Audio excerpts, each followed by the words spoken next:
ശ്രീ ജയരാജ് വാര്യർ ഇപ്പോൾ ടെലിഫോൺ ലൈനിലുണ്ട്. ശ്രീ ജയരാജ് വാര്യർ താങ്കളുടെ നാട്ടുകാരനാണ്, തൃശ്ശൂർക്കാരനാണ്, ഇരിഞ്ഞാലക്കുടക്കാരനാണ്. അപ്പോൾ അങ്ങനെ നാടുമായിട്ടൊരു ബന്ധം കൂടി താങ്കൾക്കുണ്ടാകുമല്ലോ. അപ്പോൾ ശ്രീ ജയേന്ദ്രൻ അദ്ദേഹം എങ്ങനെ ഒരു ഗായകൻ എന്ന നിലയിൽ വ്യത്യസ്തരാകുന്നു? ജയചന്ദ്രൻ്റെ പാട്ടുകൾ മാത്രം കേൾക്കുന്ന ചില ആരാധകരുണ്ട്, അദ്ദേഹത്തെ അങ്ങനെ ഒരു ദൈവത്തെ പോലെ ആരാധിക്കുന്നവരുണ്ട്.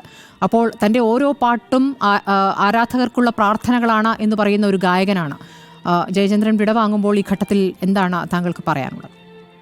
ജയേട്ടൻ വിടവാങ്ങുമ്പോൾ എനിക്ക് ഒന്നും പറയാൻ പറ്റാത്ത അവസ്ഥയാണ്. കാരണം ഞാനും ജയേട്ടനും തമ്മിലുള്ള ആത്മബന്ധം അത്ര വലുതായിരുന്നു. ഞങ്ങൾ തമ്മിൽ ഒരു 10-30 വർഷത്തെ വലിയ സൗഹൃദമുണ്ട്. അദ്ദേഹത്തിന്റെ ഒരുപാട് പരിപാടികൾ ഞാൻ അവതാരകനായിട്ടുണ്ട്. എൻ്റെ വീട്ടിലെ സ്ഥിരം സന്ദർശകനായിരുന്നു. ഞങ്ങളൊന്നിച്ച് ഒരുപാട് യാത്രകൾ നടത്തിയിട്ടുണ്ട്. ജയചന്ദ്രൻ ചേട്ടൻ എന്ന് പറഞ്ഞു കഴിഞ്ഞാൽ ചന്ദ്രനാണ്, നിലാവാണ്, നിലാവിന്റെ പാട്ടുകാരനാണ്. അതായത് ആ നിലാവിന്റെ കുളിർമയും സുഗന്ധവും അദ്ദേഹത്തിന്റെ പാട്ടുകളുണ്ടായിരുന്നു.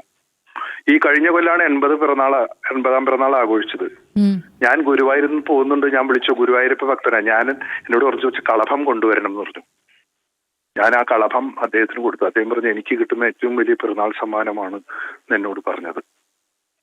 എനിക്ക് ഒന്നും കൂടുതൽ സംസാരിക്കാൻ വയ്യാത്തൊരവസ്ഥയാണ്. കാരണം ഞാൻ ആ ജയൻ എന്ന് പറഞ്ഞ വ്യക്തിയുമായിട്ടുള്ള അത്രയും വലിയ ബന്ധം കൊണ്ട് നടക്കുന്ന ഒരാളാണ്. ഈ വാർത്ത ഞാൻ വിശ്വസിക്കാൻ എൻ്റെ മനസ്സ് സമ്മതിക്കുന്നില്ല. അത്രയും വലിയ ബന്ധമാണ്. തീർച്ചയായും വളരെ നന്ദി ഈ ഘട്ടത്തിൽ അദ്ദേഹത്തെ അനുസ്മരിച്ചതിന്.